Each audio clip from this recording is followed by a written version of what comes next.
नमस्कार, ग्रामीण मीडिया में आप सभी का स्वागत है। मुल्ताई की बेटी प्रियंका की यूपीएससी के सीएमएस एग्ज़ाम में ऑल इंडिया 47th रैंक आई है। तो चलिए खास बातचीत में जुड़ते हैं प्रियंका से। नमस्ते, मैं यश भार्गव बात कर रहा हूँ। प्रियंका, आपका स्वागत है। जी, धन्यवाद। Thank you so much. Priyanka, मैं सबसे पहले ना आपका पूरा नाम जानना चाहूंगा और आप कहाँ मतलब मुल्ताई से किस तरीके से जुड़ी हुई हैं ये जानना चाहूंगा। जी, मेरा नाम प्रियंका पवार है। मेरे पिताजी का नाम पंजाबराव पवार है, माताजी का नाम सुमन पवार है। जी मैं मुल्ताई के इंदिरा गांधी वार्ड से जुड़ी हुई हूँ। जी। जी जी। प्रियंका, आपकी बेसिक एजुकेशन क्या रही है, कहाँ से रही है? जी, हम मेरी बेसिक एजुकेशन 10वीं तक तो मैंने मुल्ताई के ही एक्सीलेंस स्कूल से की थी। जी और उसके बाद मेरे 10th में डिस्ट्रिक्ट में रैंक लगने के कारण मेरा मतलब चयन सुपर 100 योजना जो होती है उसमें इंदौर के लिए हो गया था। जी। तो उसके बाद मैंने अपनी 11th-12th इंदौर से की थी। अच्छा, फिर उसके बाद आपने कब आपके दिमाग में आया कि मेरे को यूपीएससी के लिए प्रिपरेशन जो है वो स्टार्ट करनी चाहिए? जी, फिर उसके बाद मेरा 2018 में एमबीबीएस में नेताजी सुभाष चंद्र बोस मेडिकल कॉलेज में जबलपुर में चयन हो गया था। अच्छा अच्छा। तो मैंने अपनी एमबीबीएस यहीं से नेताजी सुभाष चंद्र बोस मेडिकल कॉलेज जबलपुर से की थी। जी और फिर उसके बाद अभी मैं इंटर्नशिप कर रही हूँ। तो इंटर्नशिप में मेरे बड़े भैया है शैलेंद्र पवार। जी उन्होंने मतलब बताया था एग्जाम के बारे में कि जी इसको इंटर्नशिप में भी दे सकते हैं। तो फिर मतलब मैं नीट पीजी की जो तैयारी कर ही रही थी, जी। वही नोट्स को मैंने मतलब रिवाइज किया तो वैसे ही पता चला और फिर एग्जाम दिया था मैंने।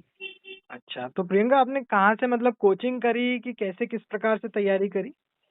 नहीं, कोचिंग तो नहीं करी मैंने। जो नीट पीजी की मैं जो भी 4 साल से जो एमबीबीएस के लिए पढ़ रही थी, वही वाले कोचिंग नोट्स को मैंने अच्छे से पढ़ाई की थी। जी 3rd ईयर और 4th ईयर के जो नोट्स थे उनको अच्छे से पढ़ा था। और उसके लिए मैंने थ्योरी एग्जाम के लिए प्रीवियस ईयर के जो यूपीएससी सीएमएस के पेपर है 6-7 साल के, जी उनको सॉल्व किया था पूरे अच्छे तरीके से। और जो टॉपिक्स उनमें पूछे गए थे उन्हें, जी और इंटरव्यू के लिए मैंने यूट्यूब से मतलब जो यूट्यूब पे डले रहते हैं उनसे सीखा था। अलग से जी। कोई कोचिंग तो नहीं की थी। अच्छा, तो मैं आपसे एक और प्रश्न करूंगा कि आपका पारिवारिक बैकग्राउंड किस प्रकार का रहा है? आपके पिताजी मतलब क्या करते हैं, माताजी क्या करती हैं? जी, पिताजी तो एक महाराजा लॉजिस्टिक में मतलब ट्रांसपोर्टर थे, मतलब जी जी ट्रांसपोर्टर में काम करते थे। जी। और माताजी तो मतलब आंगनवाड़ी में सहायिका है। अच्छा, तो प्रियंका, आप मतलब एक ऐसा भी बैकग्राउंड नहीं रहा कि बहुत पढ़ाई वाला बैकग्राउंड रहा? आपके बड़े भाई या कोई बहन इस फील्ड में कभी रही हैं? जी जी, नहीं, मेडिकल फील्ड में तो कोई मतलब कोई नहीं थे। जी। अभी तो मतलब मेडिकल फील्ड में तो मैं ही पहली हूँ तो इधर अभी से। जो रिजल्ट आया है उसमें क्या रैंक रही है, कौन सी एग्जाम थी वो, उसके बारे में थोड़ी सी वो जानकारी दीजिए। सर एमबीबीएस होता है, उसके बाद जैसे यूपीएससी कंडक्ट करवाती है अलग अलग एग्जाम्स, तो मेडिकल लेवल पे भी कंबाइंड मेडिकल सर्विसेज का एग्जाम होता है जो कि बस एमबीबीएस वाले दे सकते हैं। जी तो उसमें मतलब अलग अलग कैटेगरी और पोस्ट होती है सेंट्रल हेल्थ गवर्नमेंट की। जी। तो उसमें मेरी कैटेगरी 1 में ऑल इंडिया रैंक 47 लगी है। अच्छा, अब आगे मतलब इससे क्या बनते हैं बच्चों को, अगर आप कुछ प्रेरणा देना चाहें तो वो क्या आप संदेश देना चाहेंगी? जी, इसमें मेनली सेंट्रल हेल्थ गवर्नमेंट की सर्विस मिलती है। जी तो मतलब उसमें सबसे पहले वो पूछते हैं अपन को कि कैडर अलॉटमेंट होता है, तो और उसके बाद सब कैडर होते हैं। तो अभी तो रिजल्ट 8 तारीख को आया है, तो उसके जी। 5-6 महीने बाद हमें सब कैडर अलॉट होंगे और ओके। जोन अलॉट होंगे कि भाई मतलब मध्य प्रदेश में जैसे भोपाल, जबलपुर, जी ऐसे जोन प्रेफरेंस जैसे डाला है, रैंक के अकॉर्डिंग मिलते हैं। जी।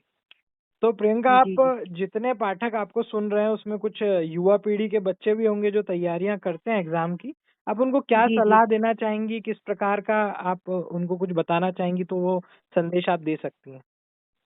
जी, मतलब मैं तो यही बताना चाहूंगी कि जो पढ़ रहे हैं उसे अच्छे से पढ़िए, और ज्यादा सोर्स नहीं, कम सोर्स, एक ही सोर्स को अगर बार बार रिवाइज की करे अपन, जी और उन पे ज्यादा फोकस करे, जो प्रीवियस ईयर से इम्पोर्टेंट टॉपिक्स है जी। उन पे फोकस करे, और तो मतलब ज्यादा मतलब सफलता मेहनत करके मतलब प्राप्त की जा सकती है। तो अंतिम प्रश्न में जाते जाते ये रखूंगा कि अब आगे आपका क्या रहेगा कि आप क्या यूपीएससी में सिविल सर्विसेज के लिए आगे बढ़ेंगी या इसी में ज्वाइन करके या किसी और फील्ड में आपकी जाने की इच्छा है?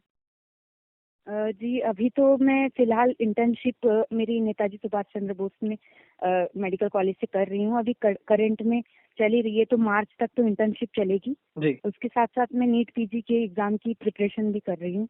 जी। तो तो प्रियंका अभी तो जी, बताइए। फिलहाल यही है। अभी तो फिलहाल यही मतलब इंटर्नशिप कंप्लीट करने का है और नीट पीजी की। तो प्रियंका, हमसे जुड़ने के लिए आपका बहुत-बहुत धन्यवाद और आपको जी, जी, आगे आपके भविष्य के लिए भी बहुत-बहुत शुभकामनाएँ। जी, जी। Thank you so much. Okay. धन्यवाद।